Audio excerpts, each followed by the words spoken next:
أعوذ بالله من الشيطان الرجيم. بسم الله الرحمن الرحيم.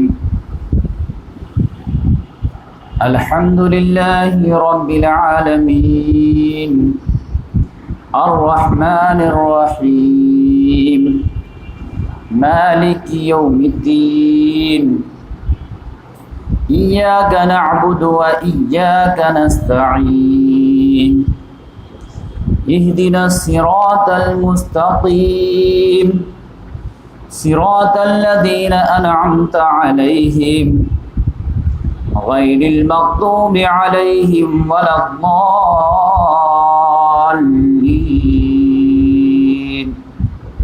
آمین.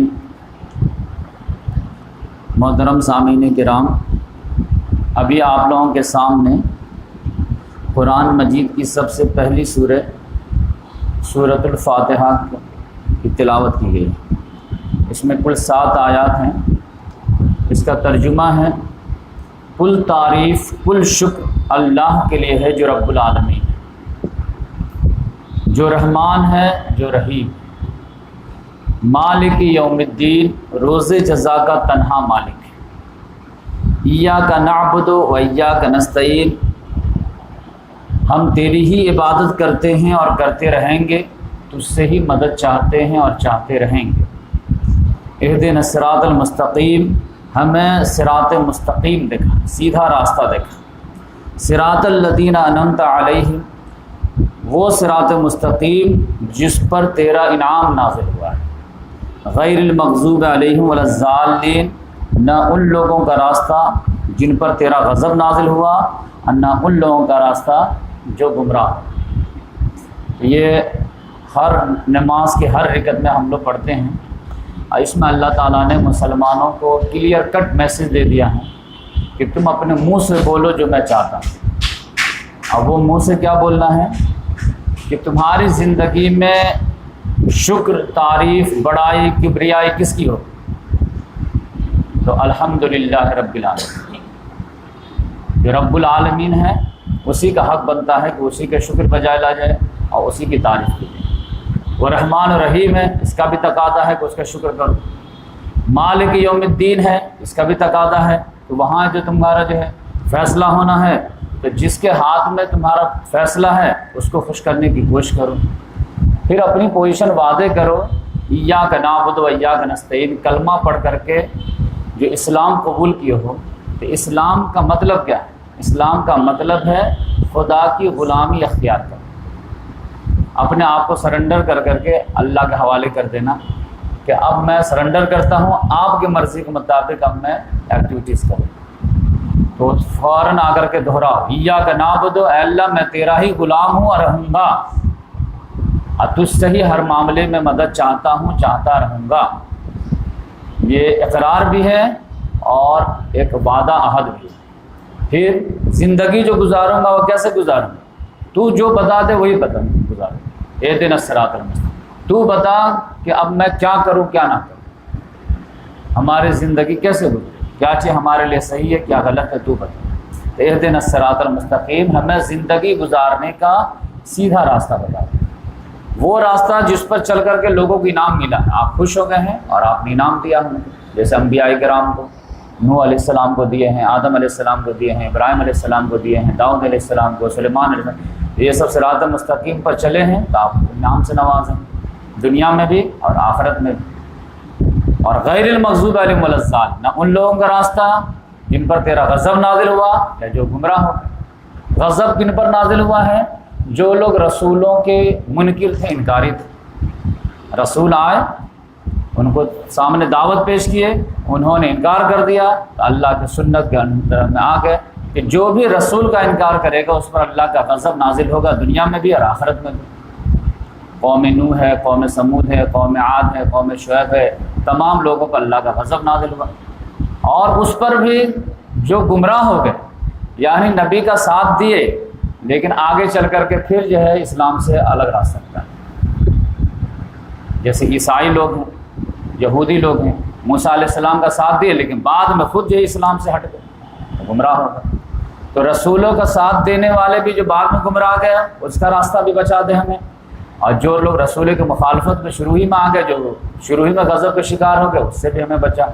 ان لوگوں کا راستہ دکھا جو سیدھے راستے پر چلتے رہے اور آپ کو خوش کر کے آپ کے انعام کو مستحق۔ تو آج یہ آیت میں جو ہے اس لیے چنا ہوں کہ یہ بہت عظیم آیت ہے۔ اس میں اللہ تعالیٰ نے کہا کہ یہ غلامی جو ہے نا، یہ بار بار جو تر و تازہ رہنا چاہیے کہ تم کس کے غلام، یعنی تم میرے غلام ہو گئے تو آپ دوسرے کے غلام نہیں بن سکتے۔ ایک عورت کسی کی بیوی ہو گئی تو آپ وہ کسی کو دل میں نہیں رکھ سکتے، اب وہ کسی دوسرے کی بیوی نہیں بن سکتی۔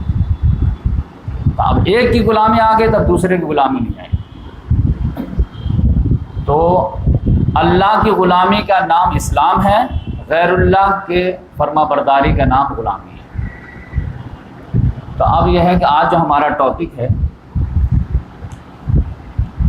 تحریک آزاد، وہ ہوا یہ تھا کہ ایک زمانے میں یورپین طاقت نے ہندوستان میں بر صغیر میں آ کر کے یہاں کے ہندو مسلمان تک سبھی لوگوں کو غلام بنانے کی ایک کوشش کی تھی، اور کسی حد تک اس میں کامیاب بھی ہوئی۔ اب جب مسلمانوں کا یہ عقیدہ ہے، یہ تعلیم ہے، تو وہ کیسے برداشت کریں؟ اگر وہ دنیاوی فائدہ نقصان کے حساب سے دیکھ بھی لے کہ ٹھیک ہے غلامی ہی میں اچھا ہے، لیکن اس کا عقیدہ ہی ٹکرا رہا تھا، اس کا اسلام کا ہی جو ہے جڑ کٹ جا رہا، لہذا وہ لازماً مجبور تھے کہ جان چلی جائے لیکن غلامی کو ہم ایکسیپٹ نہ کریں۔ تو یہ جو ہے میں اس لیے تمہید کے طور پر جو ہے پیش کیا یہ سورہ کو، تاکہ مسلمان کا جو نیچر ہے یا مسلمان کی جو مجبوری ہے وہ پہلے قرآن کے ذریعے سے ہمارے سامنے آ جائے، کیونکہ آگے جو میں بات کروں گا تو آپ کو لگے گا یہ فلسفہ کیوں آ گیا۔ تو آج میں انشاءاللہ جو ہے مسلمانوں کی جو آمد ہے انڈیا میں پورا جو ہے بریفلی جو ہے آپ کے سامنے رکھوں گا، اور پھر اسی میں جو ہے یہ بھی بات آ جائے گی تحریک آزادی ہی، اس میں مسلمانوں کا کیا رول ہے۔ دیکھیے مسلمانوں کی جو آمد ہوئی ہے وہ محمد صلی اللہ علیہ وسلم کے ٹائم ہی سے شروع ہو گئی۔ عرب تجار آتے تھے اور یہ کیرلا سے لے کر کے جو ہے مہاراشٹر گجرات کے کوسٹل ایریا جو ہے ساحلی علاقہ، اس میں تجارت کرتے تھے، اور پہلے سے کرتے تھے، لیکن پہلے جو ہے اخلاق کردار نہیں ہوتا تھا، اسلام کے بعد اخلاق کردار ہو گیا، تو پھر جو ہے وہ تجارت بھی کرتے تھے اور اسلام کو پروموٹ بھی کرتے تھے۔ ان کے اخلاق و کردار سے متاثر ہو کر کے لوگ اسلام بھی قبول کرتے تھے، لیکن یہ ایسا تھا جیسے کہ رمجھم بارش برس رہی ہو، کہیں کہیں فہار پڑ رہی ہو، ایک خاندان میں کسی نے قبول کر لیا، دوسرے میں، تیسرے میں، چوتھے میں، اس طرح کا تھا۔ لیکن ولید کے زمانے میں 712 عیسوی میں محمد بن قاسم کے ذریعے سے جو ہے سندھ میں اسلام آئے۔ اب وہ واقعہ آپ کو معلوم ہے کہ جو ہے ایک قافلہ جا رہا تھا شری لنکا سے عرب، اور اس کو لوٹ لیا تھا سندھ کے ڈاکوؤں نے۔ تو پھر حجاج بن یوسف نے لیٹر لکھا راجہ طاہر کو، اس نے کہا کہ ڈاکو کا ہمارا کنٹرول نہیں ہے، تو اس نے کہا ٹھیک ہے میں خود ہی سنبھال لیتا ہوں۔ تو اس نے اپنے داماد جو ہے بھتیجا محمد بن قاسم کو بھیجے، وہ 712 میں آئے اور 2 سال میں جو ہے پورا سندھ جو ہے فتح کر، یہاں تک کہ راجہ طاہر بھی مارا۔ لیکن ادھر الگ پالیٹکس چل رہی تھی عرب میں، تو ولید کے بعد کوئی دوسرا بادشاہ آیا، اس کو جو ہے حجاج نہیں جم رہا تھا، حجاج کی وجہ سے محمد بن قاسم بھی لپیٹ میں آ گئے اور اس کو بھی جیل میں ڈال کر کے شہید کر دیا گیا۔ تو اس طرح سے جو ہے ایک مرتبہ سیلاب تو آیا سندھ کے ذریعے سے گھسا، لیکن پھر جو ہے سیلاب واپس آ گیا۔ لیکن اس میں جو ہے اسلام کی روشنی جو ہے جو ابھی پاکستان میں موجودہ، اور سندھ کے ایریا میں جو ہے سندھ، ملتان، مکران، اس سب کے ایریا میں جو ہے اسلام کی روشنی پھیلے۔ لیکن اس کے بعد جو ہے، اور ہسٹری کے حساب سے آپ نوٹ کر لیجئے کہ 712 میں جو ہے ایسٹ میں جو ہے محمد بن قاسم آیا ہے، اور ادھر جو ہے اسپین کے طرف ویسٹ میں جو ہے طارق بن زیاد کا، سیم دونوں طرف سے دائیں بائیں۔ لیکن اللہ تعالیٰ قدرت یہ تھی کہ ادھر اللہ تعالیٰ نے جو ہے کامیابی دیا اور حکومت بھی قائم کر لیے اور کافی دنوں تک رہے، لیکن یہاں پہ بیک ٹو پویلین ہو گیا اور اسلام یہاں پہ قائم نہیں ہو پایا۔ اس کے تقریباً 300 سال کے بعد پھر ایک زوردار جو ہے سیلاب آئے۔ غلطی یہاں کے جو غیر مسلموں نے ہی کی، جے پال یہاں کا تھا، پورا جو ہے لاہور پہ پورا پاکستان کابل تک اس کی حکومت تھی، اور محمود غزنوی کے جو والد تھے سبکتگین، ان کی حکومت غزنی پہ تھی۔ جے پال نے سوچا کہ جو ہے اس کو بھی لگے ہاتھوں کو کر لیتا ہوں، ورنہ یہ جو ہے راک کہیں پہاڑ نہ بن جائے، لیکن وہ اٹیک کر کے غلطی کیا، لہذا جو ہے سبکتگین کے ہاتھوں مارا گیا، پکڑا گیا، اور پھر اس کی وجہ سے اس کو جواز مل گیا، اور پھر جو ہے محمود غزنوی جو ہے جو حکومت پہ بیٹھے ہیں وہ 997 سے لے کر کے 1030 تک 33 سال میں جو ہے یہ لوگ ایک مرتبہ ہارتے تھے، پھر بڑی فوج تیار کرتے تھے، تمام راجے رجواڑے کو جمع کرتے تھے کہ اس بار جو ہے محمود غزنوی کو مزہ چکھانا ہے، پھر وہ آتا تھا۔ تقریباً 33 سال میں 17 مرتبہ آئے، 17 مرتبہ کلین بولڈ کر کے چلا، یہاں تک کہ گجرات تک آ گیا، سومناتھ مندر تک آ گیا، اور راستے میں کوئی ٹچ کرنے والا اس کو بندہ پیدا نہیں۔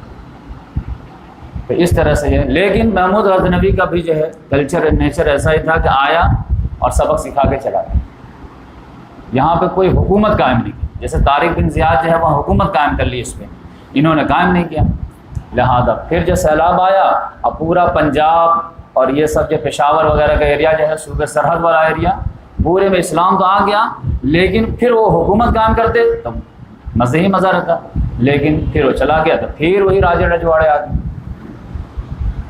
ہندوستان میں مسلمانوں کی جو باقاعدہ حکومت قائم وہ ہوئی ہے 1206، جس کو کہتے ہیں دہلی سلطنت۔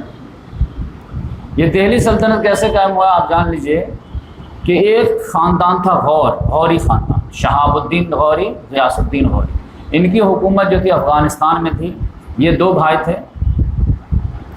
تو شہاب الدین غوری کا جو ہے مقابلہ ہوا ہے 1191 میں یہاں کے ایک راجا سے جس کا نام تھا پرتھوی راج چوہان، جو بہت زیادہ راجپوت تھا اور بہت پاورفل بادشاہ تھا۔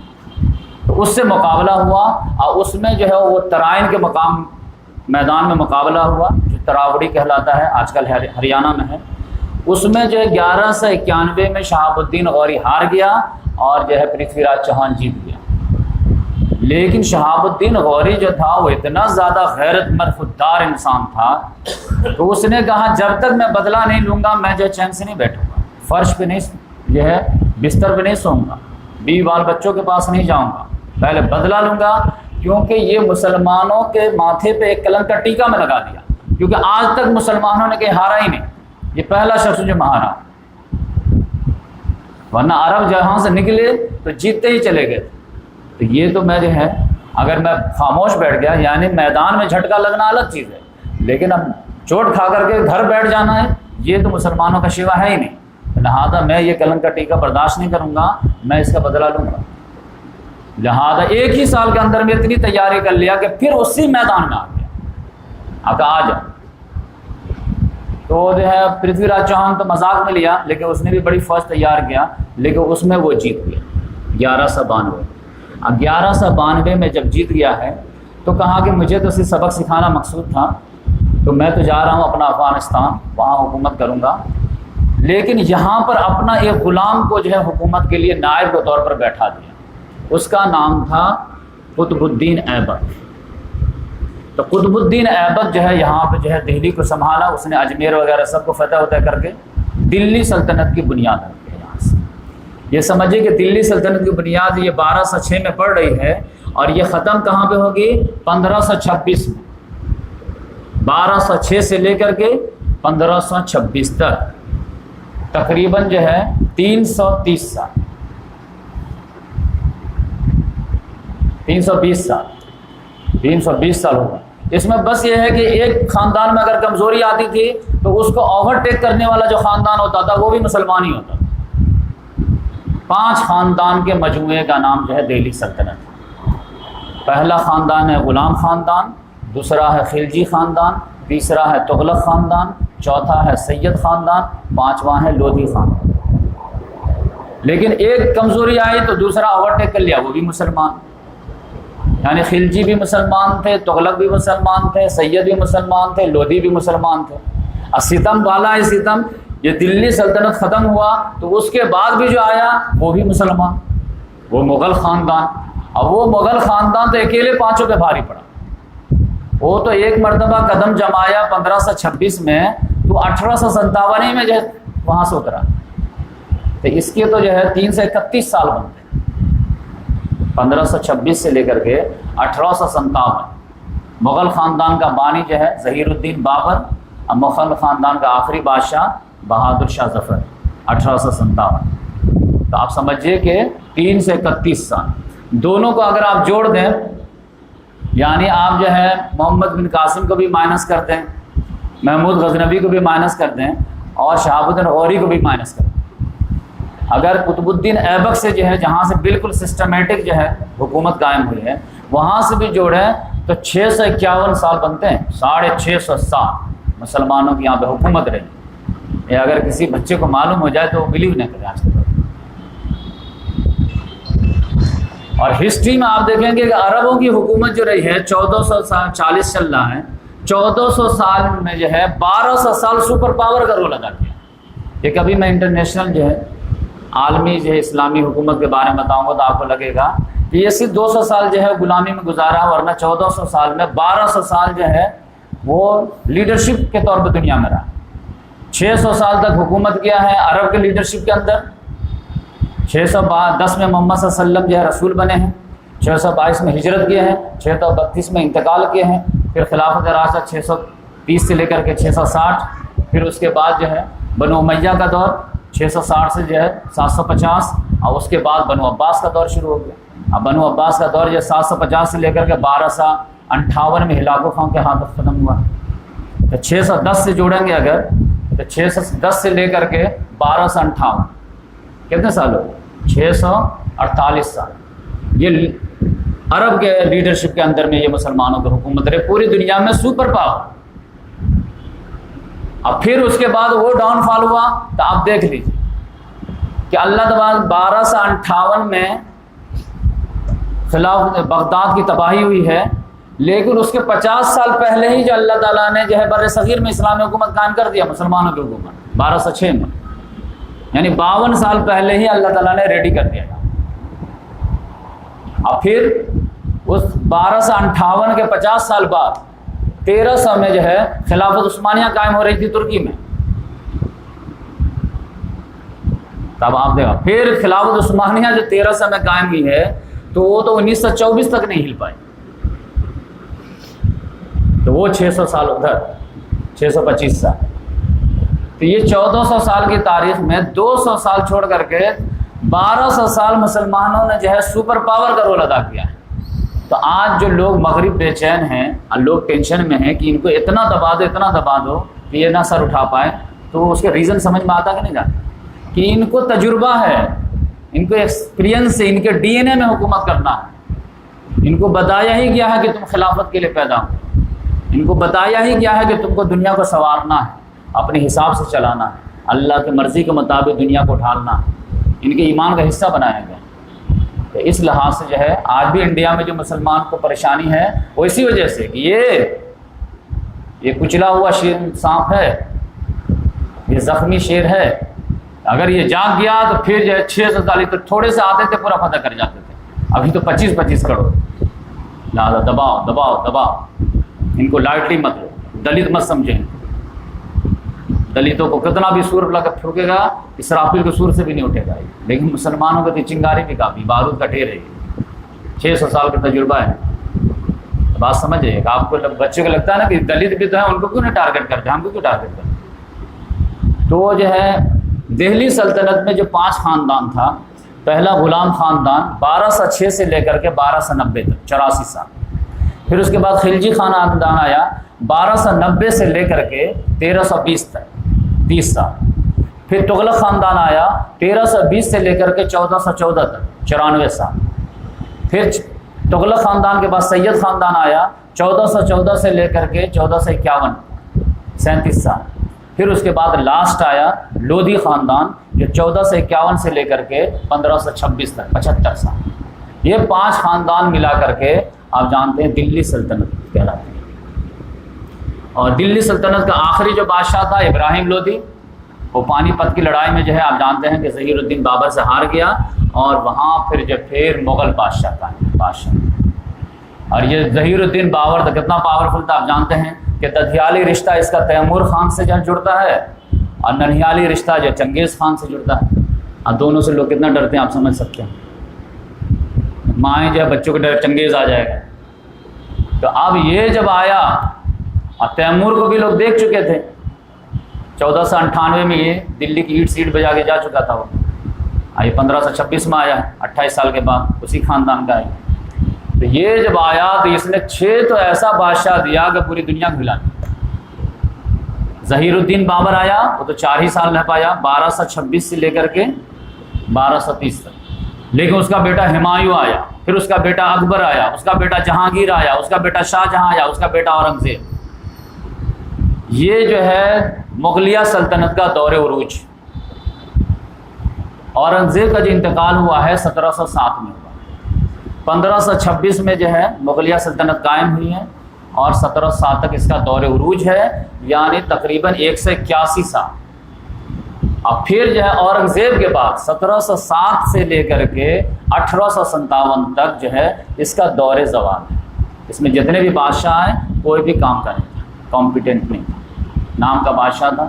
اب اورنگزیب جیسے جو ہے سلطنت چھوڑ کے گیا ہو، جو اس کے زمانے میں سلطنت جو تھی پورا افغانستان، پورا پاکستان، پورا بنگلہ دیش، پورا ہندوستان، اتنی بڑی سلطنت کو سنبھالنے کے لیے پھر تو پاور چاہیے نا.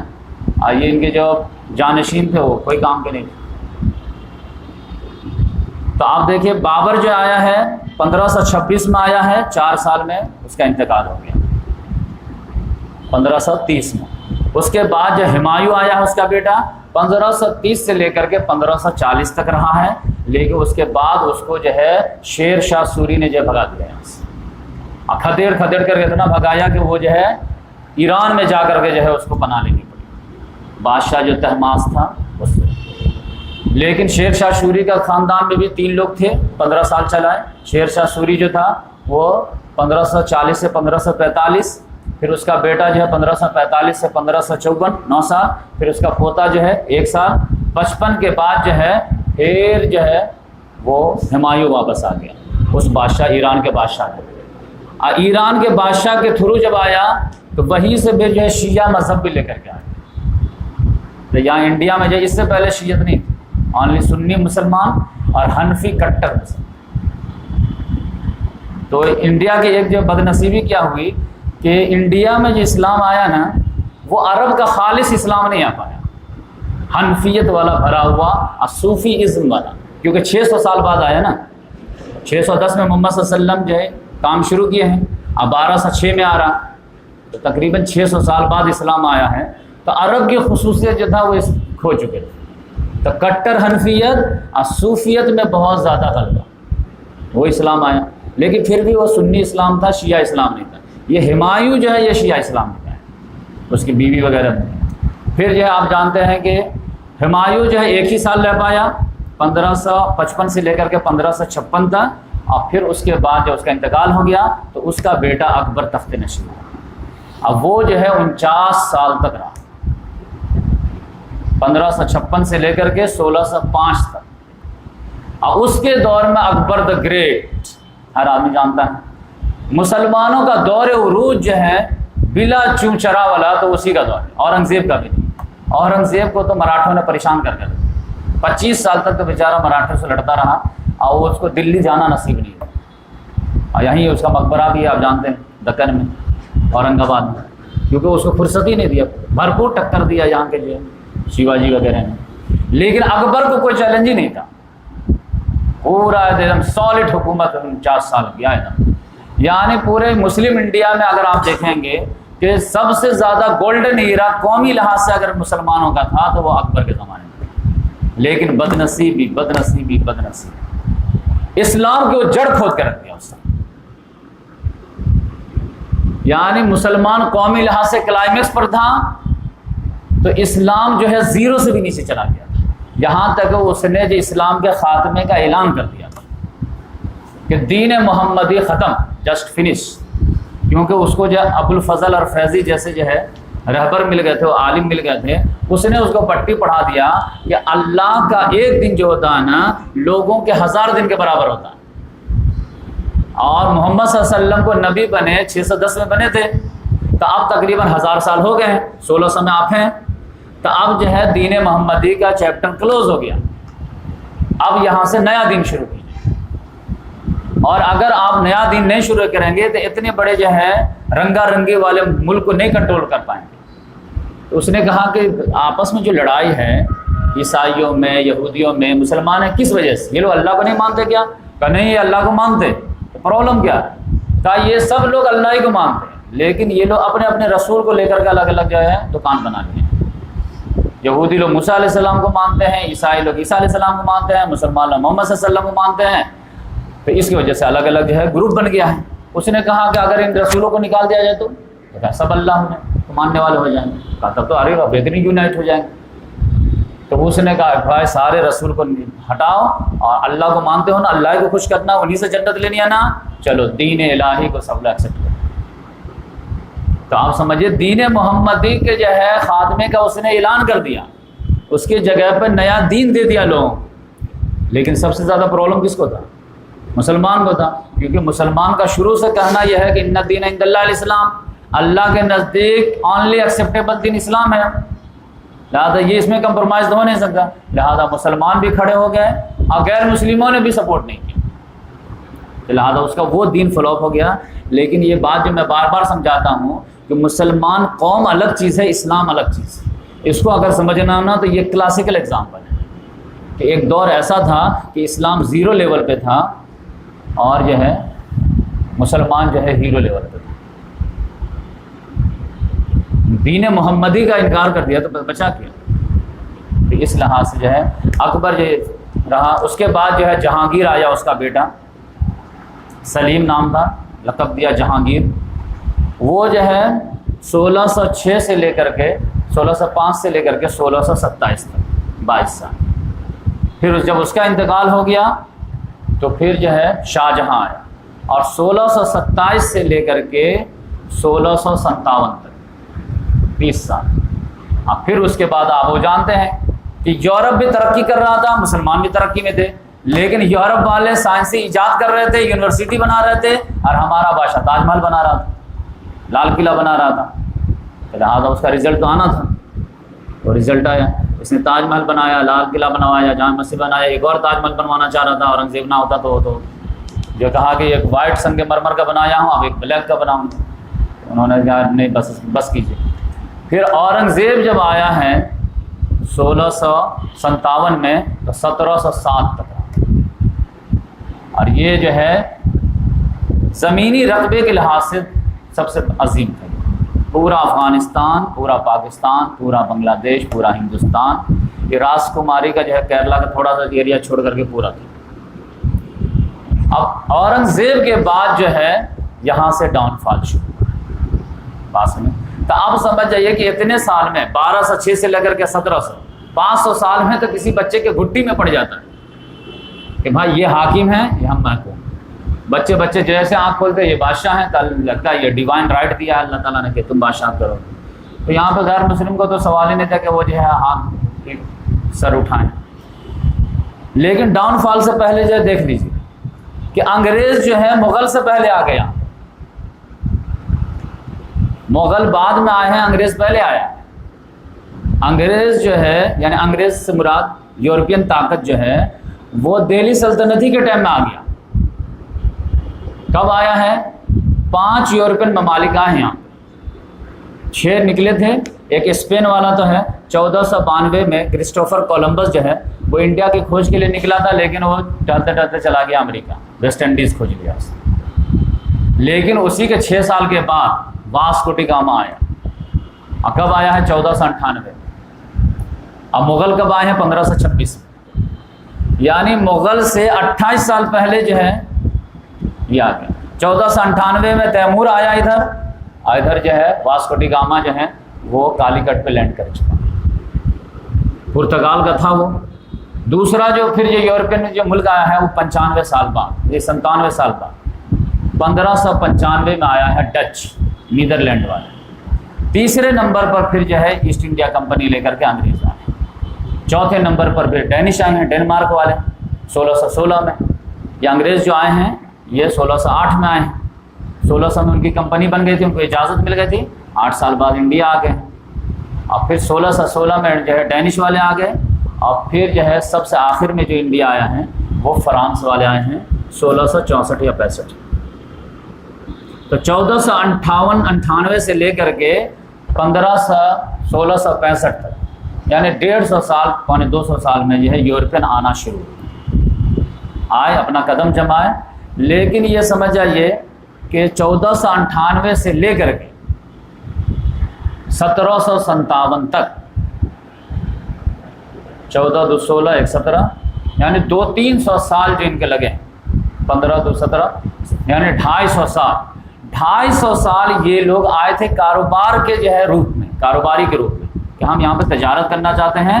ہڈن ایجنڈا الگ تھا، یا ہو سکتا ہے کہ یہاں کی اپرچونیٹی دے کر کے ان کی نیت بدل گئی ہو۔ 250 سال یہ لوگ آپسی میں جنگ کرتے رہے کہ انڈیا کو لوٹے گا کون، ہم یا تم، کیونکہ وہاں ترقی ہو چکی تھی، وہاں مشینیں ایجاد ہو چکی تھی، سامان بہترین بننا شروع ہو گئے تھے۔ اب وہاں پہ جو یورپ میں تو آبادی ہے ہی نہیں، کم تھی، کیونکہ آپ جانتے ہیں کہ یورپ کی زمین ایسی ہے جہاں کوئی اپجاؤ تو ہے ہی نہیں، فرٹیلائز زمین تو یہاں ہے ایشیا میں۔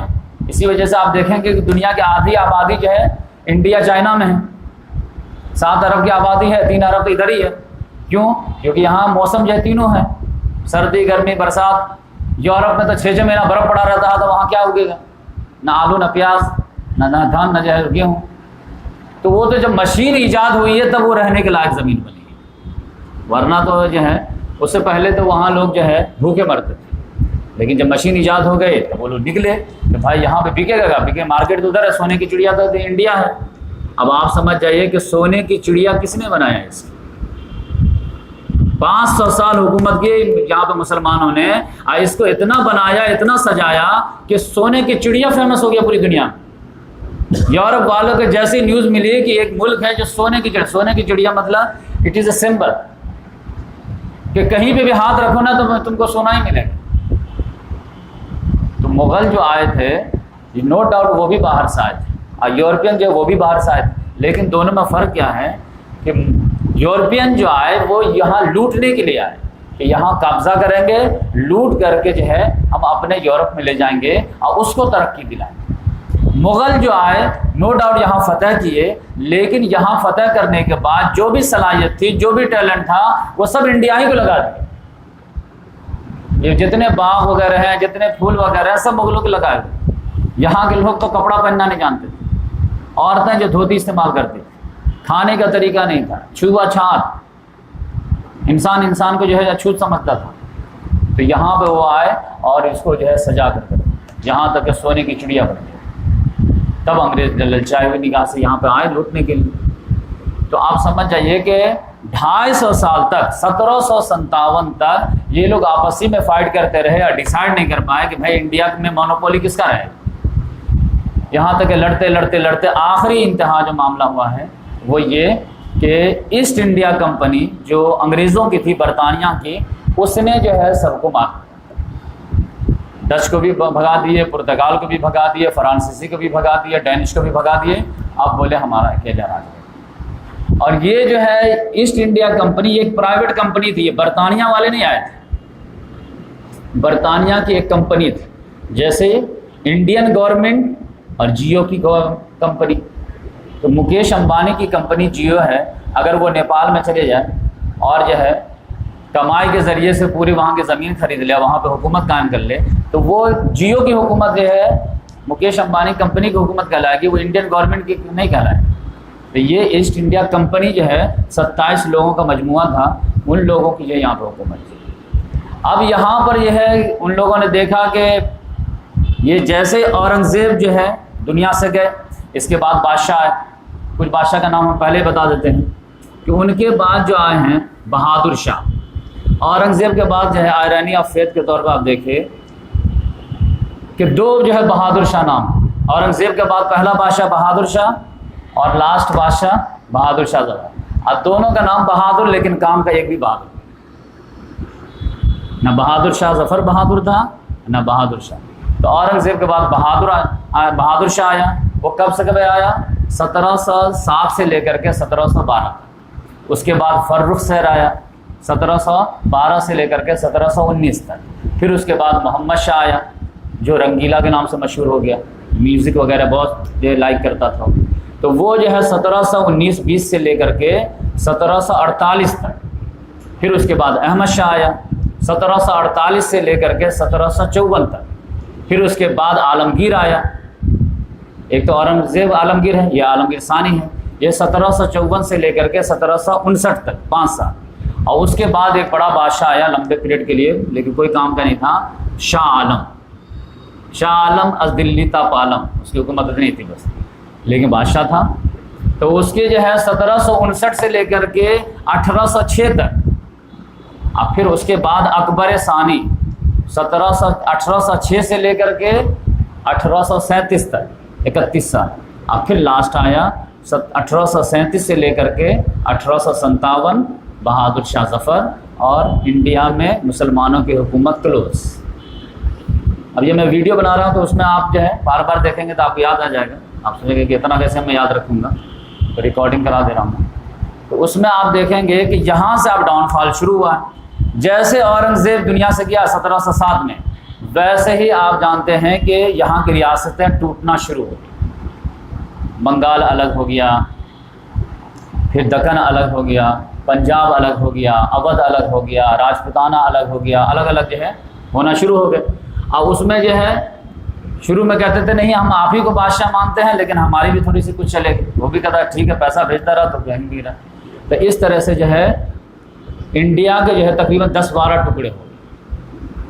تو اس لحاظ سے جو ہے انگریز کو جو ہے اب موقع ملا کہ لگتا ہے کہ اورنگزیب کے بعد جو ہے اب اس میں دم نہیں رہے. تو ان کو آپس میں لڑایا جا سکتا ہے، اور ان کو خریدا بھی جا سکتا ہے، اور ان کو طاقت کے زور پہ بھی دبایا جا سکتا ہے. تو اس میں راجپوت وغیرہ جو تھے ان کے تو پہلے فیور میں چلے گئے. سندھیا خاندان وغیرہ تو پہلے کہا کہ بھائی سجدہ رکو بولو کہ ہم سجدہ کرنے کے لیے یہ تو آرام. انگریزوں کو جو ہے 100 سال لگے انڈیا کو فتح کرنے میں. 1757 سے لے کر کے 1857 کتنے سال بنتے؟ 100 سال آرام سے. یہ 100 سال میں اس کا پورا قبضہ ہو گیا طاقت کے زور پر انڈیا. اس میں اس کو جو میجر جو ہے 3 فائٹ کرنے پڑے. بس 3 جو سلطنت تھی جو مسلمانوں کی، وہ تھوڑے ہارڈ چنے تھے. اس کو جو فتح کر لیا تو کہا کہ بس اب انڈیا ہمارا. لیکن ہر فرعون راموسا بھی ہو گیا. ابھی میں بتاتا ہوں. 3 ریاستیں اس کو بہت جو ہے ٹف ٹکر دیا، بہت اس پر پاورفل بھی تھا. اس کو جیتنا اس کے لیے بہت ضروری تھا.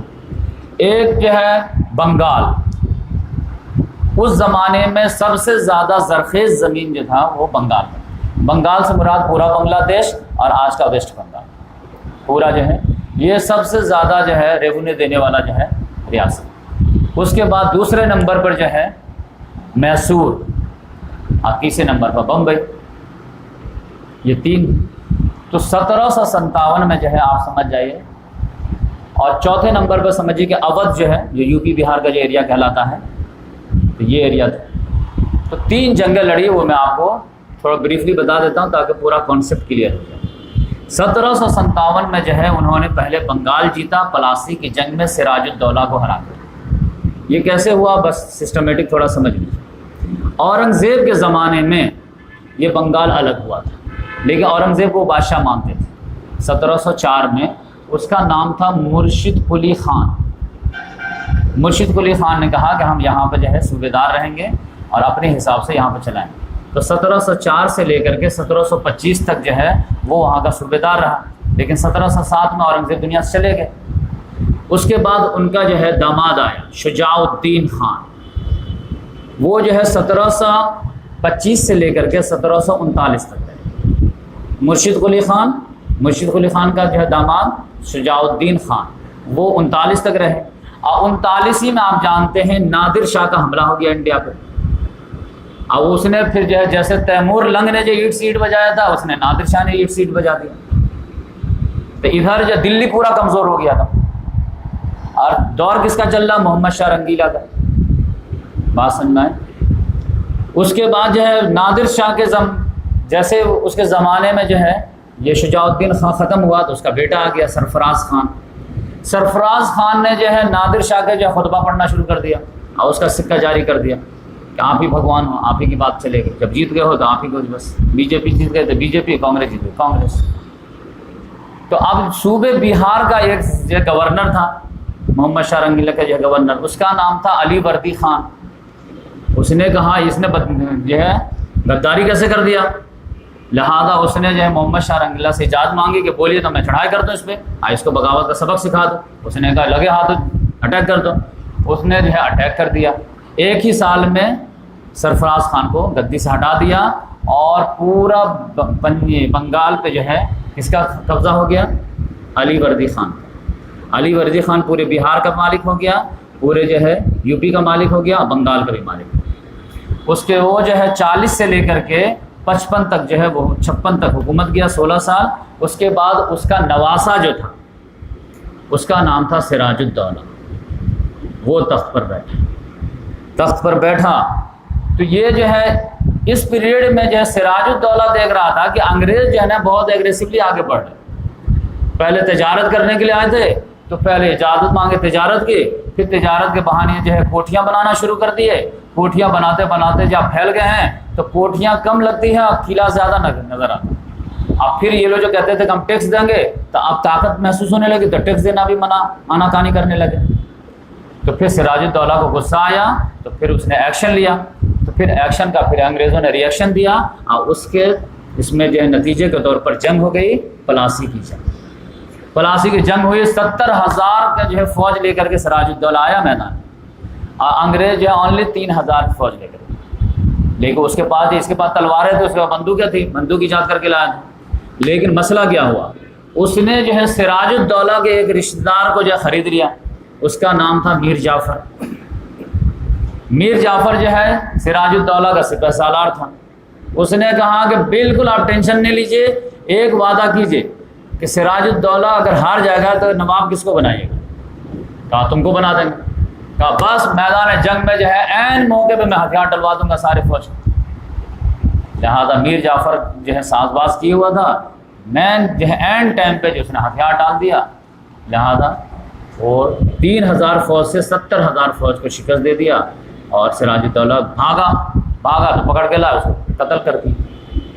تو اب یقینی بات ہے کہ کس کو بنانا تھا نواب، تو میر جعفر کو انگریزوں نے بنا دیا، لیکن اب یہ بناتے یہ تو پپٹ نواب تھا۔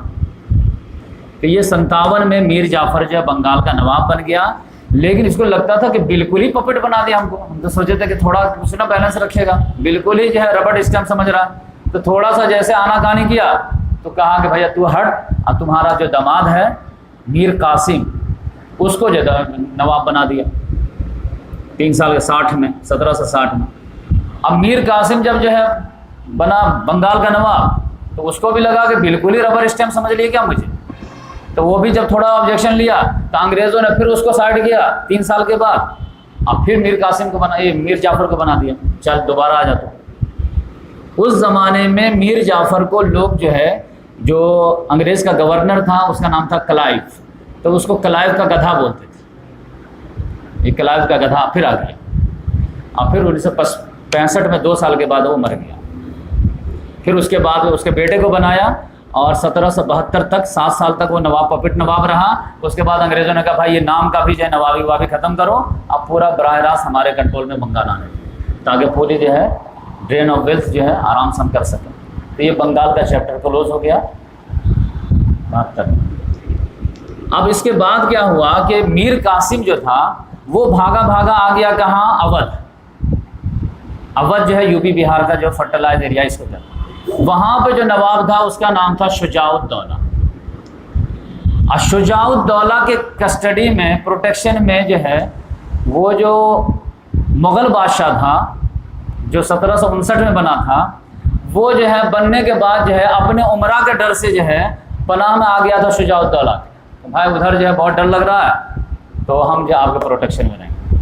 تو شجاع الدولہ کے پاس جو ہے شاہ عالم بھی تھا، اور دونوں کر رہے تھے حکومت، میر قاسم بھی آ گیا، دونوں کو سمجھایا کہ دیکھو انگریزوں نے جو ہے پلاسی کی جنگ میں سراج الدولہ کو جیت لیا ہے اور 70,000 فوج کو ہرا دیا ہے، تو اب ہماری بھی باری تمہاری بھی باری آ جائے گی، تو اس سے بہتر ہے کہ چلو ہمارے پاس بھی فوج ہے، تمہارے پاس بھی فوج ہے، مغل کے بھی پاس فوج ہے، تینوں کو اکٹھا کرتے ہیں اور تیاری کے ساتھ انگریزوں سے جنگ کرتے ہیں۔ تو سب کو بات سمجھ میں آئی۔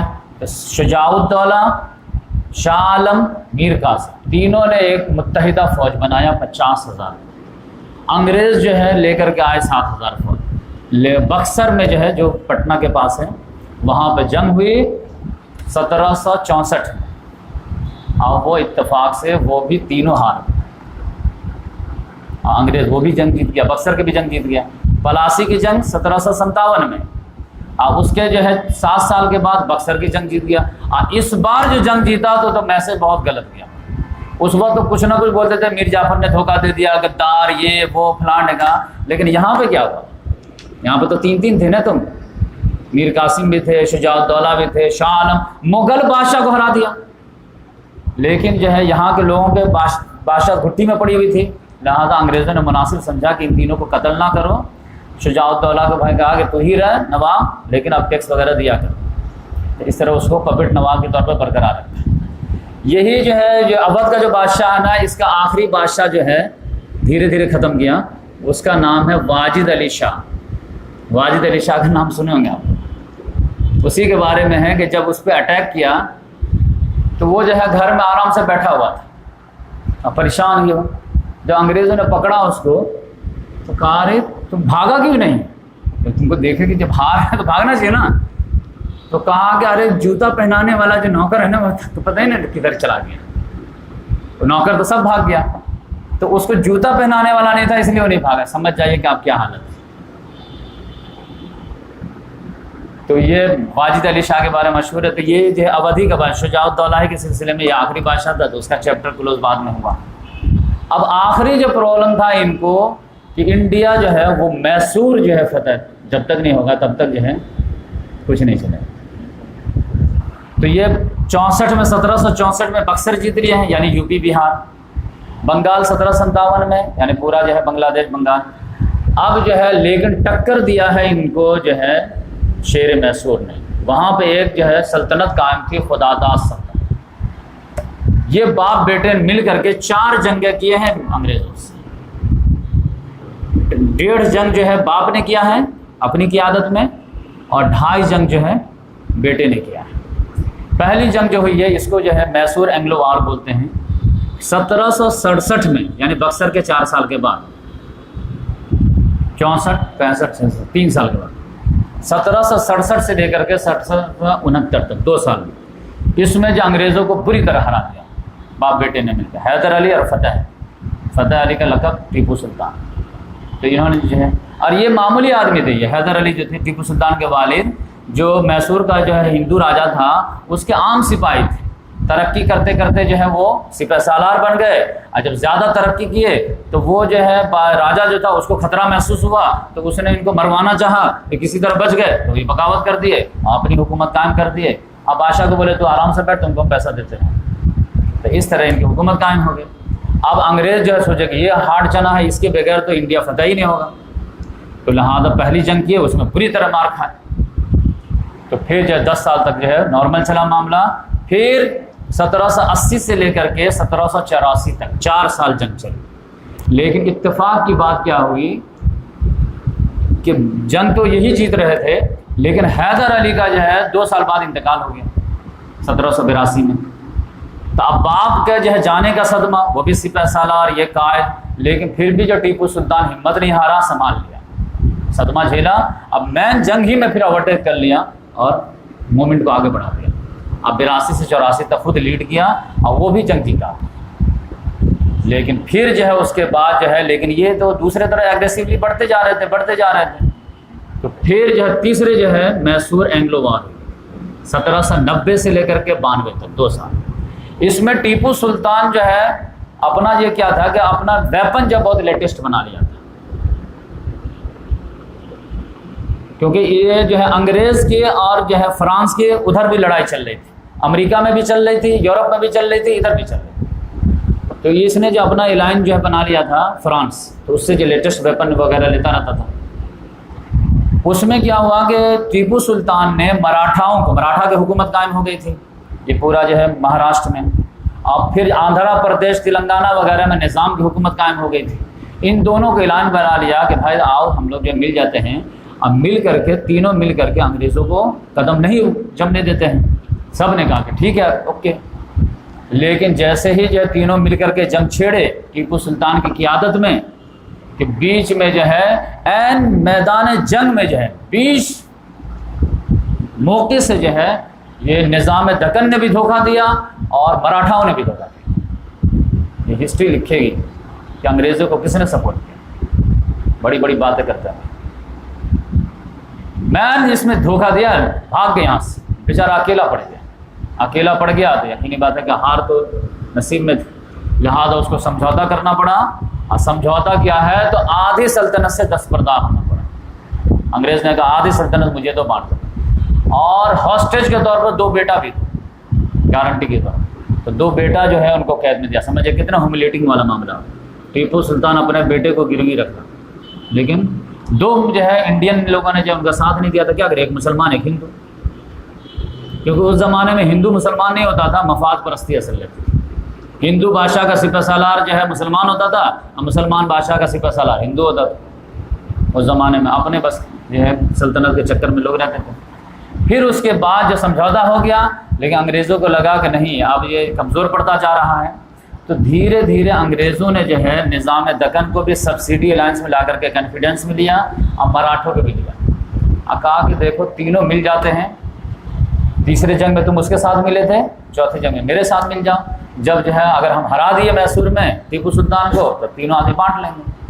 لہٰذا مراٹھا بھی بک گئے، نظام بھی بک گیا، اور انگریزوں نے مل کر کے تینوں نے میسور پہ حملہ کر دیا 1799 میں۔ اب 3 طرف سے تو وہ جیت نہیں پاتا، پھر بھی وہ جیت جاتا، لیکن اس کا جو سپہ سالار تھا اس کو اس نے خرید لیا، ویسے ہی جیسے میر جعفر کو خریدا تھا، اور اس سپہ سالار کا نام تھا میر صادق۔ دیکھیں نام کتنا پیارا ہے، تو میر صادق، میر جعفر، میر قاسم، کنفیوز نہیں ہوئے۔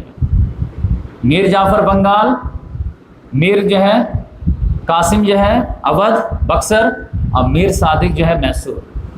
تو اس میں جو ہے یہ ہوا، اس نے جو ہے آپ جانتے ہیں کہ پورا ساز باز کر لیا تھا، اور ٹیپو سلطان کو جیسے پتہ چلا کہ انگریز جو ہے قلعہ کے اندر گھس آئے ہیں، قلعہ میں تو کئی گیٹ در گیٹ ہوتے ہیں، جیسے ہی جو ہے اس کو پتہ چلا کہ ہمارا جو دوسرا بڑا سپہ سالار ہے، توپ خانے کا جو محافظ تھا وہ مارا گیا ہے، تو اس کو کھانا کھا رہا تھا، جوش آیا اور فوج لے کر کے باہر نکل گیا، اور اس کے جو ہے خود جو ہے سپاہیوں نے گیٹ بند کر دیا، تو آپ جو فائٹنگ کر کے پھر اندر واپس آنا چاہ رہا تھا، گیٹ ہی نہیں کھل رہا، تو پھر وہیں پہ جو ہے لڑتے اڑتے جو ہے شہید ہو گئے۔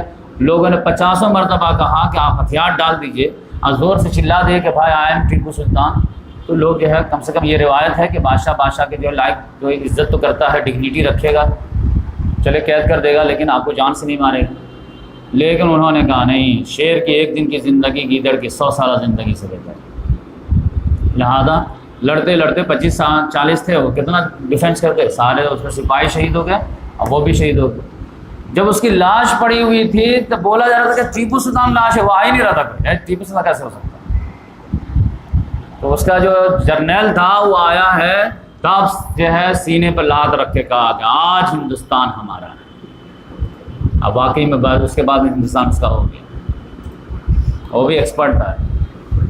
تو 1799 میں جب میسور کی سلطنت ختم ہوئی ہے، ٹیپو سلطان شہید ہوئے ہیں، تب جا کر کے سمجھ جائیے کہ انگریزوں کی حکومت یہاں پر قائم ہوئی اچھی طرح سے۔ 3 جنگیں جیتنے بعد بقیہ تو جو ہے چھوٹے چھوٹے پاکٹ تھے، آرام آرام سے جو ہے سبسڈی الائنس یہ وہ کر کر کے جو ہے 3-5 کر کے اس نے پورے کو ہڑپ لیا، یہاں تک کہ پاکستان وغیرہ کا پنجاب سندھ وغیرہ پہ لے لیا، کیونکہ اس کو ڈر تھا کہ رشیا والا کہیں حملہ نہ کرے، ادھر سے بھی ہے۔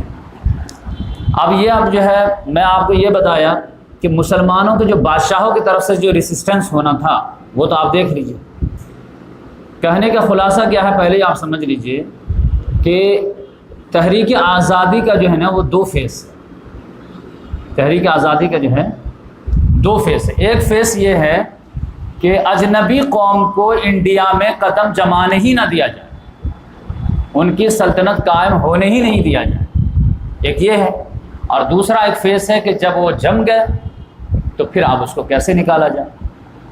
تو 1757 سے لے کر کے 1857 تک یہ فیس ہے کہ ہم اجنبی قوم کو یہاں پر قبضہ کرنے ہی نہیں دیں گے، چاہے اس کے لیے جان دے دیں۔ یہ ایک فیس ہے 100 سال کا۔ اور پھر 1857 سے لے کر کے 1947 تک 90 سال کا جو فیس ہے، یہ ہے کہ جب تم آ گئے ہو تو اب ہم تمہاری غلامی برداشت نہیں کریں گے، ہم کسی طرح تم کو نکالیں گے۔ 2 فیس ہو گیا نا۔ اب کہنے کا مطلب کیا ہے کہ پہلا جو فیس ہے کہ ہم تم کو قدم جمانے ہی نہیں دیں گے. اس میں پورا ایکسکلوسیو ریسسٹنس جو ہے وہ اونلی مسلمانوں کی طرف سے. برائے نام آپ کو غیر مسلم کو مل جائے گا. لاکھوں لوگوں نے قربانی دی ہے, لیکن اونلی مسلمان, اونلی مسلمان, اونلی مسلمان. آپ ہسٹری پڑھ کے دکھائیں. آپ غلط سلط ہسٹری آج لکھ دیا کہ آزادی کے بعد وہ نہیں, آزادی سے پہلے اس زمانے میں جو ہسٹری لکھی ہے اس سے دکھائیں. 1757 سے لے کر کے 1857 تک اونلی جو ہے آپ کو مسلمان نظر آئے. بات سمجھ میں. 1857 کے بعد جو پھر آزادی کے مومنٹ چلی تو اس میں پھر ہندو مسلمان دونوں شامل. لیکن ڈومینین اسٹیٹس میں جو تھے وہ 1857 سے لے کر کے 1920 تک اس میں بھی لیڈ مسلمان ہی کر رہے ہیں. پھر 1920 سے لے کر کے 1947 تک جو ہے, جو 27 سال ہے, جو گاندھی کے لیڈرشپ میں پھر موومنٹ چلا ہے, اس میں پھر جو ہے مسلمان پیچھے آ گئے اور غیر مسلم آگے بڑھ گئے. تو آپ سمجھ جائیے کہ مسلمانوں کی جنگ آزادی میں کیا کنٹریبیوشن ہے.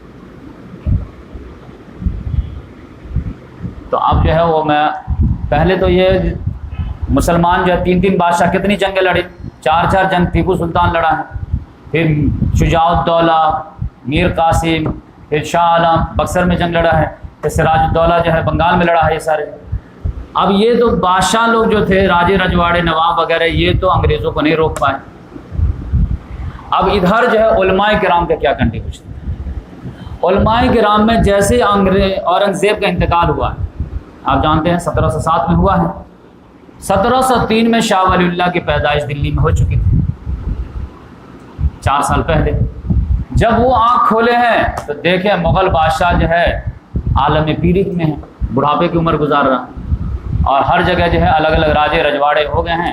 کہیں ادھر کا نواب ہے, اودھ کا نواب ہے, بنگال کا نواب ہے, میسور کا نواب ہے, ادھر ہے ادھر ہے. اب وہ دیکھ رہے ہیں کہ بھائی ادھر تو انگریز جو بڑھا جا رہا اور ہمارے جو ہے ڈیوائڈ ہونے کا فائدہ اٹھا رہا ہے. اور ان کے سامنے ایک بڑی مصیبت آ گئی کہ اسی ڈویژن میں جب مغل کمزور ہوئے تو انڈیا کے ہارٹ میں جو ہے مراٹھا جو ہے بہت تیزی سے سر اٹھا دیا. شیواجی اور اس کے جو ہے جانشین, اور یہ جو ہے انگریزوں سے زیادہ خطرناک بن گیا. اس نے تو کہا کہ نہیں, پہلے تو ہم جو 500 سال کا بدلہ لیں. ہم مسلمانوں کا جینا دوبھر کر دیا. یہ انگریزوں سے پہلے بعد میں نپٹنا سوچے, پہلے ان سے مسلمان سے نپٹ لیتے ہیں, کیونکہ یہ تو ہمارے مین ڈرائیور ہیں. ان کو تو اس نے ہم کو 500 سال جو ہے حکومت کیا. اور یہ جو ناگپور کا ایریا ہے, یہ واقعی میں جو ہے یہ ڈیرنگ باز لوگوں کا ایریا ہے.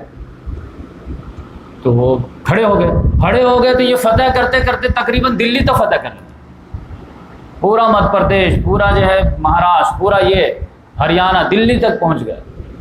شاہ ولی اللہ جو ہے وہ دیکھ رہے تھے, بیٹھے تھے اپنے روم میں بیٹھے یہ کیا ہو رہا ہے. ایک تو انگریز آ رہا, ایک تو یہ آ رہا, اور ہمارے نوابوں کا یہ حال ہے جو میں آپ کے سامنے رکھا.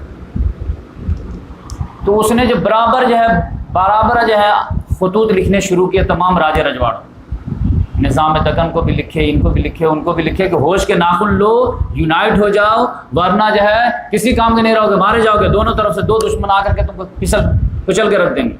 لیکن راجہ رجواڑے کو کیا مطلب, نواب اپنا نوابی کر رہے ہیں. یہاں تک کہ مراٹھا جب بہت زیادہ ایگریسو ہو گئے, ناک میں دم کر دیے, تب ان کو مجبوراً جب اپنے انڈیا سے مایوسی ہوئی تو انہوں نے مجبوری میں آ کر کے لیٹر لکھے کن کو, افغانستان کے ایک سپہ سالار احمد شاہ ابدالی, بھیا آؤ تھوڑا کچھ تو رحم کرو, ہم کو بچاؤ. احمد شاہ ابدالی کا کیا اتنا حالت خراب ہو گیا. ہاں, اورنگزیب کسی کو یقین ہی نہیں ہو رہا تھا کہ 1707 میں اتنی بڑی سلطنت تھی اور یہ اتنی جلدی جو ہے 50 سال کے اندر میں ایسا کیسے ہو جائے گا. نہیں, ہمارے جان کے لالے پڑ گئے, اب تو ختم ہو جائیں گے ہم لوگ. اگر کچھ کر سکتے ہو تو ابھی موقع آ جائے. تب جو ہے وہ احمد شاہ ابدالی کہیں اور جانا تھا, وہ واپس لوٹ آیا. اور لوٹ آیا تو پانی پت کی تیسری جنگ ہوئی 1761 میں. 1764 میں بکسر کی جنگ ہوئی, ابھی اس سے پہلے. اور احمد شاہ ابدالی آ کر کے اینٹ سے اینٹ بجا دیا. 5 لاکھ فوج تھی مراٹھا کی, 2.5 لاکھ کو مار کر, یہاں تک کہ مراٹھاؤں کو کمر توڑ کے رکھ دیا, لاشوں کے انبار لگ گئے. ایسے ایسی غیبی مدد آئے کہ آپ پڑھیں گے. سپلائی لائن تھا مراٹھوں کا، جا رہا تھا پورا قافلہ جو اونٹوں کا لدا ہوا، پتہ چلا اندھیرے میں بھٹک کر کے جو ہے احمد شاہ ابدالی کے کیمپ میں چلا گیا بھی مدد۔ افغانستان کا جو احسان تھا انڈیا کے مسلمان کبھی نہیں بھول سکتے، ورنہ تو ابھی ہم لوگ آج بیٹھے ہی نہیں رہتے یہاں۔ ابھی دیکھیں 5-6 سال حکومت ہوئی ہے نا، تو آپ دیکھیے جے شری رام بولو نہیں تو یہاں جا، تو یہ جو اگر 50 سال حکومت کرتے تو کیا حال ہے؟ تو اس لحاظ سے وہ نیچر آپ سمجھ سکتے ہیں۔ تو 17 سے 61 میں جو ہے مراٹھا والا تو معاملہ جو ہے یہ ہو گیا، وہ فنش ہو گیا، لیکن یہ انگریز والا جاری رہا۔ اب میں یہ جو ہے شاہ ولی اللہ محدث دہلوی کبھی دن بچے، وہ جو ہے 1763 میں انتقال کر گئے، 61 میں ان کے سامنے ہوا، 2 سال کے بعد انتقال ہو گئے۔ لیکن ان کا جو بیٹا تھا شاہ عبدالعزیز رحمۃ اللہ علیہ، انہوں نے جب دیکھا کہ پورا انگریز جو ہے کلکتہ بھی جیت لیا ہے، بمبئی بھی دہیز میں مل گیا اس کو، میسور بھی جیت لیا ہے، اب کوئی مسلمان بادشاہ پاورفل رہا نہیں جو اس کو جو ہے ٹیکل کر سکے، تب اور انگریز جب عیسائیت بھی پھیلانے لگا، تب جا کر کے 1799 میں یہ ہوا ہے، 1802 میں ان کا جو ہے ایک مشہور فتویٰ شائع ہوا اور انہوں نے کہا انڈیا دارالحرب بن گیا۔ یہ فتویٰ جو ہے اس زمانے آج کے زمانے کا فتویٰ نہیں کہ کوئی مفتی کا کوئی ویلو ہی نہیں، انہوں نے ایک فتویٰ دیا پورے انڈیا میں آگ لگ، دارالحرب مطلب جنگ کی جگہ ہو گئی، اب جو ہے انگریزوں سے جنگ کرنا فرض۔ اب تک تو جو ہے بادشاہ نواب اور ان کی فوج کر رہے تھے، اب ہر پبلک کو انوالو ہونا اس جہاد میں ضروری، کیونکہ یہ دارالحرب۔ تو سارے مسلمان جو بے چین ہو گئے، مفتی صاحب نے کہہ دیا بس اب ریڈی۔ اس کے لیے پھر انہوں نے جو ہے اپنے شاگرد کو تیار کیا، خالی فتویٰ دے کے نہیں چھوڑ دیا، کیا نہیں اس سے نپٹنا ہے، لیکن نپٹنے کے لیے کیا کرنا پڑے گا، انگریزوں کے آپ جو ہے الگ الگ نہیں لڑ سکتے، اس کے لیے تم کو کیا کرنا پڑے گا۔ انہوں نے اپنے ایک شاگرد کو تیار کیا، ان کا شاگرد کا نام تھا سید احمد شہید بریلوی، رائے بریلی کے تھے، بات سمجھ میں آئے، وہ ان کے شاگرد تھے، ان کو تیار کیا کہ دیکھو بیٹا تم جو ہے گروپ بنا مجاہدین کے، اور ان کا ایک بھتیجا تھا شاہ اسماعیل شہید، ان کو مشیر خاص کر دیا، ان کا ایک داماد تھا عبدالحی، کہے کہ یہ دونوں تمہارے مشیر رہیں گے اور تم لیڈر رہو گے، اور 25 لوگوں کا قافلہ بناتے ہیں۔ 1818 میں بولے کہ پورے انڈیا کا چکر لگاؤ اور جہاں جہاں ہر شہر میں ڈیرنگ بعد نوجوان قربانی دینے کے لیے تیار ہو اس کو جمع کرو، اس کو تربیت دو، ٹریننگ دو، اور پھر اس کے بعد جب ٹریننگ ہو جائے تو پھر جہاد کا آغاز کریں۔ لیکن کرنا کہاں سے ہے؟ کرنا جو ہے انڈیا کے کسی بارڈر سے۔ کون سا بارڈر سے؟ تو سب سے بیسٹ یہ ہے کہ افغانستان کے بارڈر سے شروع کرو تاکہ تمہارا بیگ جو ہے محفوظ رہے، افغانستان مسلمان ہے، اب وہاں سے، لیکن وہاں پہ جو ہے اس وقت افغانستان کے بارڈر سے پورا پاکستان میں جو ہے وہ سکھوں کی حکومت تھی، اور سکھ جو تھے یہ مراٹھی سے بھی بدتر تھے، یہ تو مسلمان عورتوں کو زبردستی اٹھا کر کے چکلا میں ڈال دیتے تھے، اتنے ظالم تھے۔ تو پھر یہ شاہ عبدالعزیز کا بھی اور ان کا بھی جو ہے یہ مشورہ ہوا کہ پہلے جو ہے وہیں سے شروع کیا جائے، پہلے سکھوں کے ظلم سے مسلمانوں کو نجات دلایا جائے، اور پھر وہ بارڈر سیف کرتے کرتے جو ہے آگے بڑھتے بڑھتے اصل ٹارگٹ جو تھا وہ انگریز تھے، لیکن پہلے بیچ کی ہڈی تو نکلے، تو وہاں سے جو ہے کرنا تھا۔ تو یہ سمجھیے کہ رائے بریلی سے یہ جہاد چلی ہے، 2 سال میں ان کو بہت زیادہ جو ہے کامیابی ملی، 1818 سے لے کر کے 1820 تک، اور پھر جو ہے عظیم قافلہ لے کر کے نکلے۔ لیکن آپ جانتے ہیں رائے بریلی سے ڈائریکٹ جب پنجاب گھس جاتے ہیں، لیکن بیچ میں تو سکھ بیٹھے ہوئے ہیں، تو ان کو پورا گھما کر کے جائے پورا افغانستان ہوتے ہوئے پھر ادھر آنا پڑا ہے۔ اور آج کا دور جو ہے جو پشاور ہے پاکستان میں، وہاں پر سکھوں سے فائٹ ہوئی ہے اور وہاں پر ان کی جیت ہوئی ہے 1827 میں، اور 1827 میں وہاں پہ اسلامی حکومت قائم کر۔ اب یہ پیور اسلامی حکومت تھی، شریعت نافذ کرے، اب 5 سال تک شریعت نافذ رہی، لیکن وہ بہت تیزی سے اصلاح کرنے لگے، شراب کی دکان بند، یہ بند وہ بند۔ تو اب یقینی بات ہے جو مسلمان شراب کی دکان چلا رہا ہے وہ برداشت کرے گا؟ اب دل تو بدلا نہیں، قانون نافذ کر دیے، لہذا وہیں کے پٹھانوں نے جو ہے بغاوت کر دیا، اور پھر جو ہے ان سے ساز باز کر لیا سکھوں سے، اور جو ہے 5 سال میں جو حکومت قائم ہوئی تھی وہ جو ہے سکھوں نے پھر جو ہے بالاکوٹ میں جو ہے دونوں ساتھی کو شہید کر دیا۔ تو اس کو کہتے ہیں تحریک شہیدین۔ سید احمد بریلوی رحمۃ اللہ علیہ، عصا اسماعیل شہید رحمۃ اللہ علیہ، یہ دونوں شہید تو بہت سارے لوگ ہوئے لیکن یہ دونوں لیڈر کے طور پہ تھے، تو ان کو کہا گیا تحریک شہیدین۔ یہ 1831 میں شہید ہو گئے بالاکوٹ میں، جہاں آج بھی ان کے جو ہے وہاں مقبرہ ہے۔ تو اب بہت بڑی مایوسی ہوئی کیونکہ یہ بہت امید ہو گئی تھی۔ آپ سمجھیے کہ 1827 میں جب مسلمان تو ایک مرتبہ جو ہے جگمگا گیا، پوری انڈیا میں جو ہے جہاد کی لہر دوڑ گئی تھی کیونکہ کامیابی ملی تھی۔ 5 سال کے بعد یہ آیا۔ جب تک 5 سال میں تو پورے انڈیا میں جو ہے نا جہاد کی اسپرٹ ناش گئی تھی، لیکن یہاں پر ناکامی ہوئی تھی۔ اب جس کے اندر دل میں جو ہے جہاد کی اسپرٹ آ گئی تھی تو وہ تو بیٹھے گا نہیں، لہٰذا فوراً وہ لوگ جو ہے پلاننگ شروع کر دی کہ انگریزوں کو تو کسی طرح نپٹنا ہے، اور ایسا منصوبہ بناتے ہیں کہ ایک ساتھ پورے انڈیا میں ایک ساتھ بغاوت کرتے ہیں۔ پرابلم کیا تھا کہ انگریز کو جو پاس جو فوج تھی وہ اس ٹائپ کی تھی کہ یہاں پر جو ہے اگر بغاوت ہوا تو فوراً جو ہے فوج لا کر کے کرش کر دیے، یہاں پہ ہوا تو لا کر کے کرش کر دیے۔ اگر ایک ساتھ ہر جگہ بغاوت ہو جائے تو اتنے عوام کو تو نہیں کنٹرول کر سکتے۔ تو ان لوگوں نے جو ہے مولوی احمد اللہ شاہ بنارسی، یہ مدراسی، مولانا فضل حق خیر آبادی، یہ سب مل کر کے پلاننگ بنائے اور انہوں نے ایک ڈیٹ طے کیا کب 31 مئی 1857 کہ ہم لوگ ایک ٹائم میں پورے ہندوستان میں بغاوت کریں، کہاں کہاں فوج لے کر کے جائیں، کدھر کدھر جائیں۔ لیکن آپ جانتے ہیں کہ وہ ڈیٹ آنے سے پہلے ہی جو ہے وہ بارود بلاسٹ ہو گیا۔ وہ منگل پانڈے کا جو معاملہ ہوا کارتوس کاٹنے والا، جس کے وجہ سے وہ تقریباً جو ہے 10 مئی کو ہی جو ہے وسفوٹ ہو گیا، اب بغاوت ہو گئی۔ تو مواد تو پورا تیار تھا، لہذا پورے ہندوستان میں بغاوت ہو گئی، لیکن آرگنائز وے میں نہیں ہو پایا، اور 20 روز پہلے ہو گیا۔ پھر جو ہے کہ ہندو مسلمان میں جو لیڈر تو تھا ہی نہیں، میں بتایا کہ 1857 تھا، ہندو تو انوالو ہی نہیں تھا۔ یہ فوجی لوگ جو ہے اپنے جذبات میں آ کر کے بغاوت کر دی، ان کو لیڈر ہی نہیں مل رہا تھا۔ تو یہ لوگ دوڑے گئے بہادر شاہ ظفر کے پاس کہ آپ لیڈ کر دیجئے، ہم لوگ تیار ہیں۔ وہ کہا بھائی مجھے بڑھاپے کا حالت میں کیسے لیڈ کروں؟ کہا نہیں، آپ ہی جو ہے لوگوں کے گھٹی میں پڑے کہ بادشاہ کی بات مانیں گے، آپ ہی کے قیادت میں ہو سکتا۔ انہوں نے کہا چلو جب مانتے ہو تو۔ وہ بوڑھا آدمی کیا لیڈ کرتا، بخت خان جیسا جو ہے جرنیل آگے بڑھا، لیکن مغل شہزادوں وغیرہ نے جو ہے ساتھ نہیں دیا، جس کی وجہ سے یہ جو ہے سسٹمیٹک بغاوت نہیں تھا۔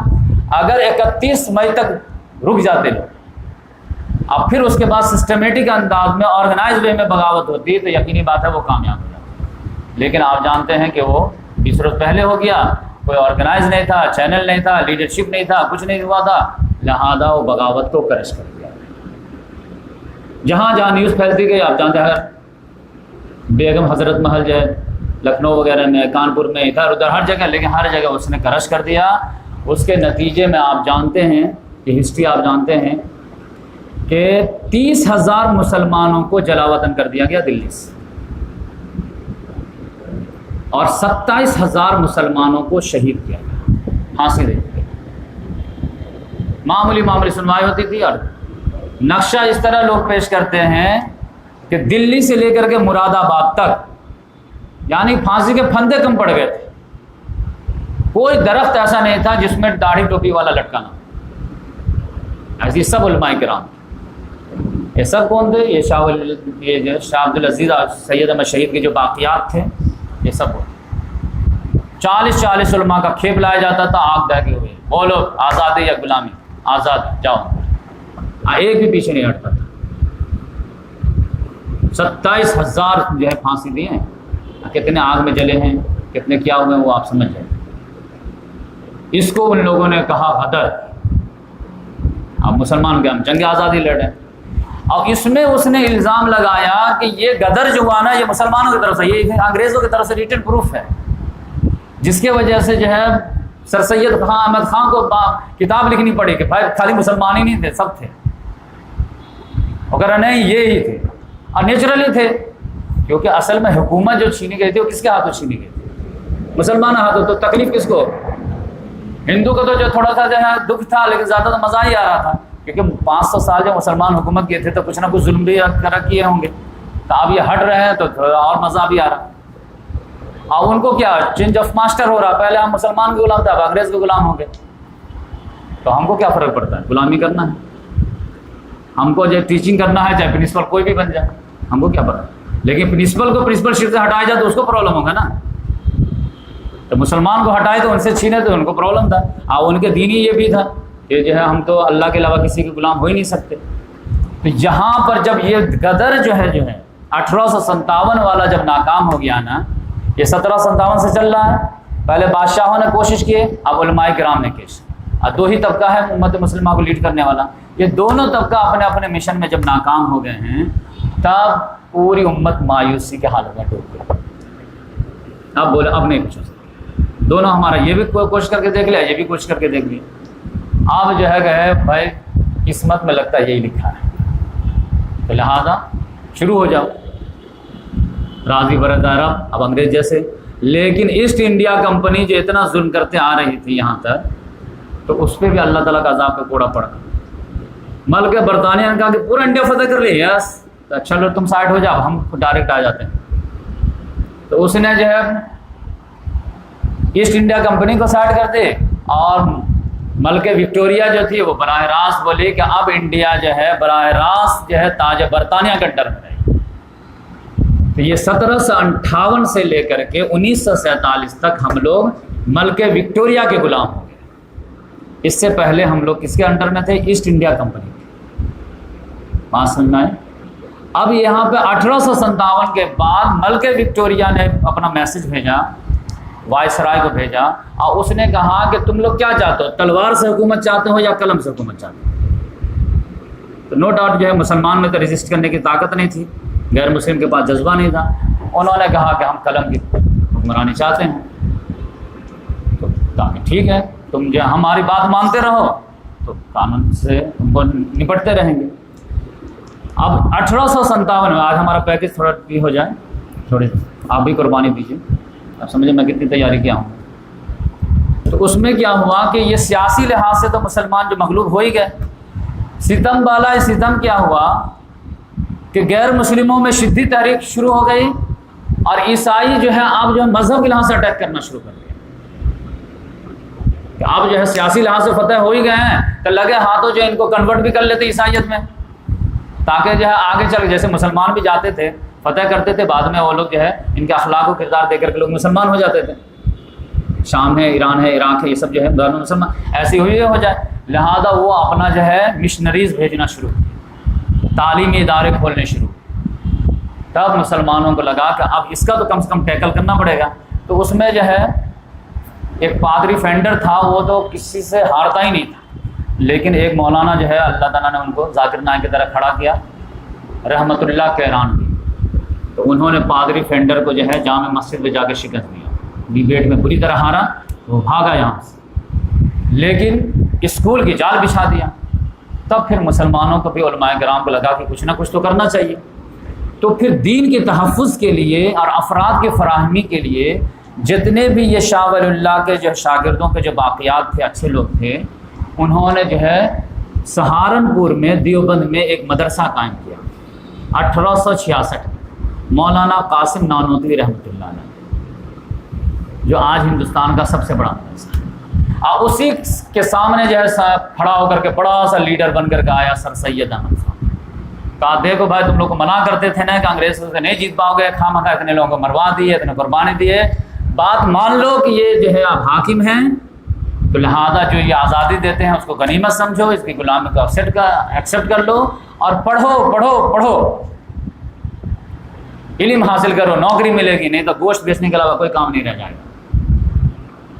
لیکن مسلمانوں میں الرجی تھی کہ عیسائیوں کے میں جو ہے سویلائزیشن کیسے قبول کریں گے، مر جائیں گے نہیں دیکھ پڑیں گے، ٹیبل پہ کھانا نہیں کھائیں گے، چمچہ نہیں استعمال کریں گے، یہ چمچہ وغیرہ جو حرام ہوا ہے یہ ان کے جو ہے ضد میں، ورنہ چمچہ سے کھانا کھانا حرام تھا کیا؟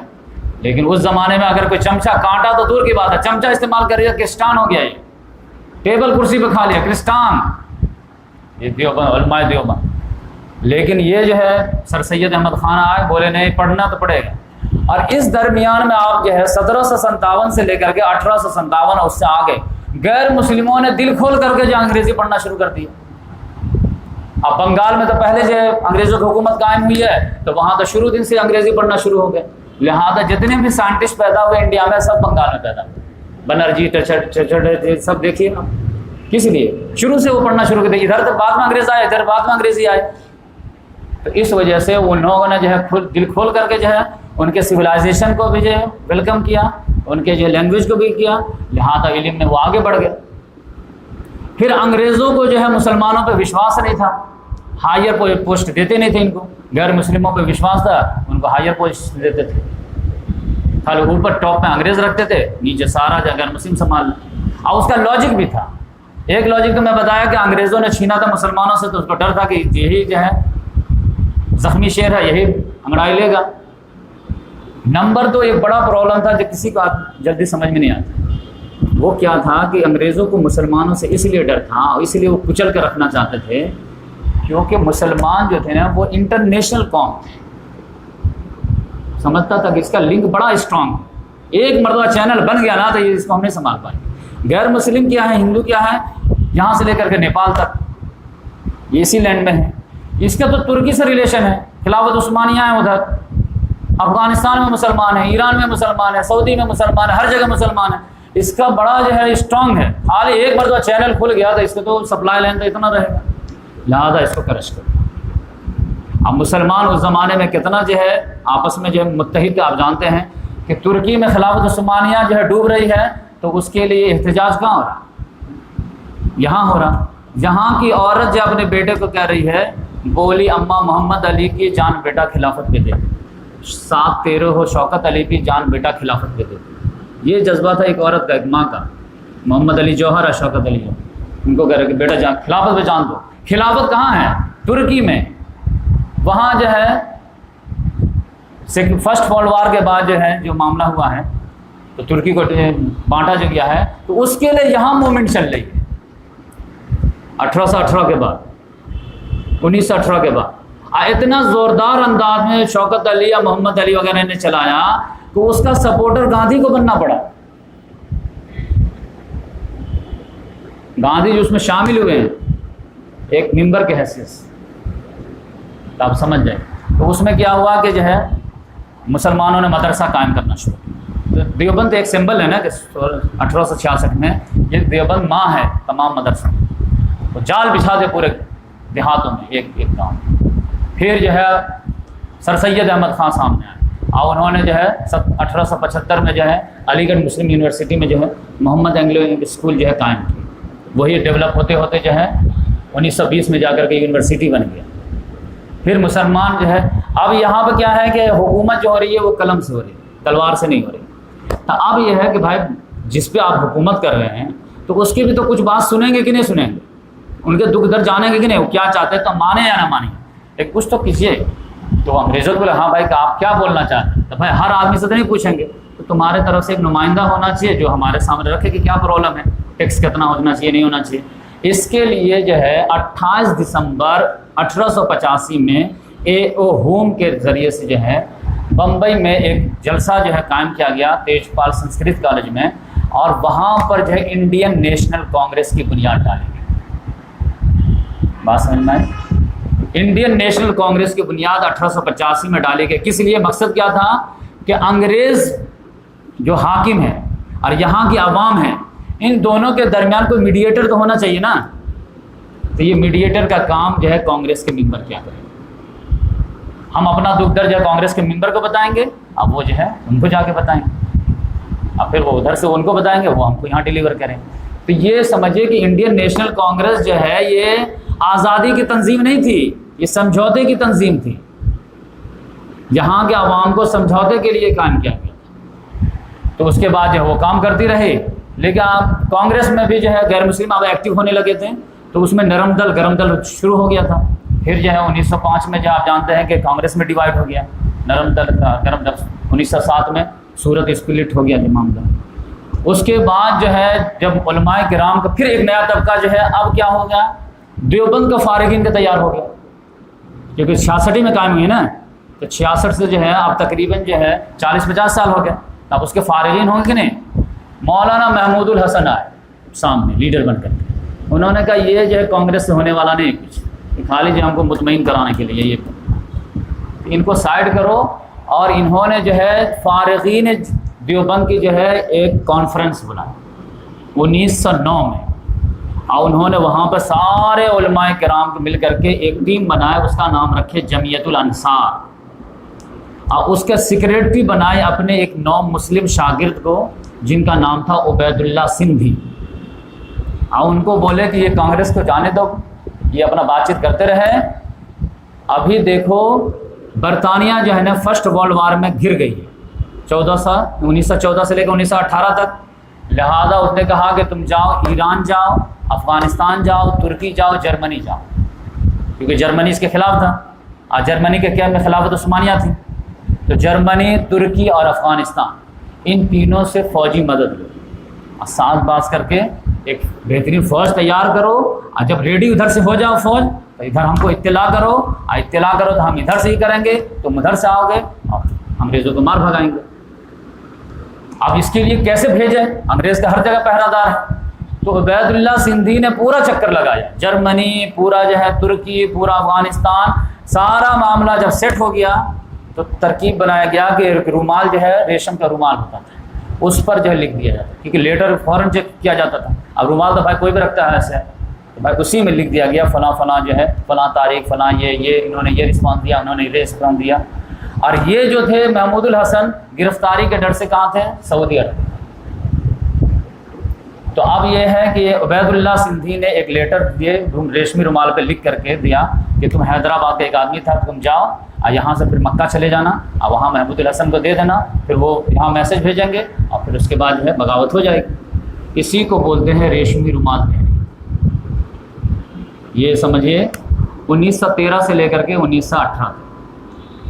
اب یہ جب جو ہے ایک سردار تھا امیر حبیب اللہ خان, اس نے جو ہے وہ اوپن کر دیا, انگریزوں کو بتا دیا. اب پورا میسج کا جو چینل تھا نا وہ ریشمی رومال تحریک, ہر آدمی کو جو میسج دے رہے ہیں وہ اسی پہ لکھا ہوا. سب کا رومال جب کھولا گیا تو پوری پلاننگ تھی, وہ تو ڈھل کے رہ گیا انگریز, اتنا بڑی پلان کم کر کے رکھ دیے تھے. لہٰذا وہاں سے گرفتاری شروع ہوئی, پتہ چلا شریف والی مکہ ادھر آ گیا تھا. وہاں جو ہے مسلمانوں نے پھر جو ہے محمود الحسن کو گرفتار کیا, اور 4 لوگ جو ہے ان کے, محمود الحسن, حسین احمد مدنی, اور پھر جو ہے عزیز گل, اور پھر ایک اور حکیم نصرت حسین, یہ چاروں کو قید کر کے مالٹا بھیج دیا گیا. اب تک جو ہے سمجھیے کہ ریولوشنری انداز میں انڈیا کے فریڈم اسٹرگل کو لیڈ کر رہے تھے محمود الحسن. اور جب ان کو ٹی وی بہت زیادہ ہو گیا تھا, تھرڈ اسٹیج پہ آ گیا تھا, انگریزوں کو ڈر لگا کہ اگر یہ مالٹا میں مر گیا تو پورے ہندوستان میں آگ لگ جائے گا, تو ان کو ریلیز کیا. تو ان کا قد و قامت کتنا تھا آپ اندازہ کیجئے کہ جب وہ بمبئی ایئرپورٹ پہ آئے ہیں جہاز سے, پانی جہاز سے, تو اس کو ریسیو کرنے کے لیے گاندھی جی گئے تھے. اب آپ سمجھ جائیں کتنا گئے. یہاں سے پھر جو ہے محمود الحسن جب 2 سال کے بعد انتقال کر گئے, اور پھر وہ خلافت مومنٹ شروع ہوا, اب وہ بھی جب جو ہے ناکام ہوا, تب جا کر کے گاندھی جی نے اپنے ہاتھ میں جو ہے معاملہ لیا. اور پھر جو ہے 1920 میں جو ناگپور میں اجلاس ہوا ہے کانگریس کا, تو اس میں جو ہے گاندھی جی نے پیش کیا پہلا فارمولہ کہ ہم لوگوں کو سوراج کے لیے ریکویسٹ کرنا چاہیے, آزادی کی. ابھی تک تو بس یہ ہم کو یہ دے دیجیے, وہ دے دیجیے, ایجوکیشن میں پیسہ دے دیجیے, اس میں پیسہ دے دیجیے, یہ دے دیجیے, جیسے ہم لوگ مانگتے ہیں. انہوں نے کہا کہ ہم کو تھوڑا سا جو ہے سوراج کے ریکویسٹ کرنا چاہیے. پھر اس کے بعد جب 1921 کا جو ہے یہاں کا احمد آباد کا جو ہے سیشن ہوا ہے, ہر سال کانگریس کا سیشن ہوتا تھا, اس میں مولانا حسرت موہانی رحمۃ اللہ علیہ نے جو ہے کہا کہ نہیں, ہم کو سوراج کا نہیں, پورن سوراج کا جو ہے ریکویسٹ کرنا چاہیے, جدوجہد کرنی چاہیے. اور جب ان کا باری آئی تقریر کرنے کا کہ یہ ہاف آزادی کیا, مکمل آزادی کی جدوجہد کرنی چاہیے, تو گاندھی جی اپنا تبصرہ کیا کہ معلوم ہے, انہوں نے کہا کہ حسرت صاحب ہم کو ایسے پانی میں لے جانا چاہتے ہیں جن کی گہرائی کا ان کو خود اندازہ نہیں. آپ سمجھ جائیں. وہ تو پھر معاملہ آگے بڑھتا گیا ہے, کئی مومنٹ پھر چلے ہیں. تب 1929 میں پنڈت نہرو کی صدارت میں جب لاہور میں اجلاس ہوا ہے, تب جا کر کے یہ بل پاس ہوا ہے کہ پرامن طریقے سے مکمل آزادی کو ہم ٹارگٹ بنائیں. تو جب اب یہ تیور دیکھا کہ یہ لوگ مکمل آزادی کا کانگریس نے آپ جو کمر کس لیا ہے، تب وہ ان کے کان کھڑے ہوئے کہ بھائی اب یہ لوگ اگریسو ہے تو اب کچھ لین دے کرنا پڑے گا۔ تب اس کے لیے دوسرا انہوں نے چارہ پھینکا گول میز کانفرنس، 1930، 1931، 1932 3 گول میز کانفرنس بلایا۔ اس میں آپ جانتے ہیں کہ مولانا محمد علی جوہر کتنا اگریسو، گول میز کانفرنس میں برطانیہ میں کہا کہ میں جو ہے بیماری کے بستر سے آیا ہوں اسٹریچر پر سے، تو اب میں جو ہے واپس نہیں جاؤں گا جب تک تم جو ہے آزادی کا پروانہ نہیں دو گے، یا تو 2 گز زمین دو دفن ہونے کے لیے، یا پھر جو ہے آزادی کا پروانہ دو، غلام بھی زندگی میں جو ہے میں رہنا نہیں چاہتا۔ اب قسمت کی خوبی دیکھیے کہ وہیں ان کا انتقال ہو گیا اور ان کو فلسطین میں جا کے دفن کر دیا۔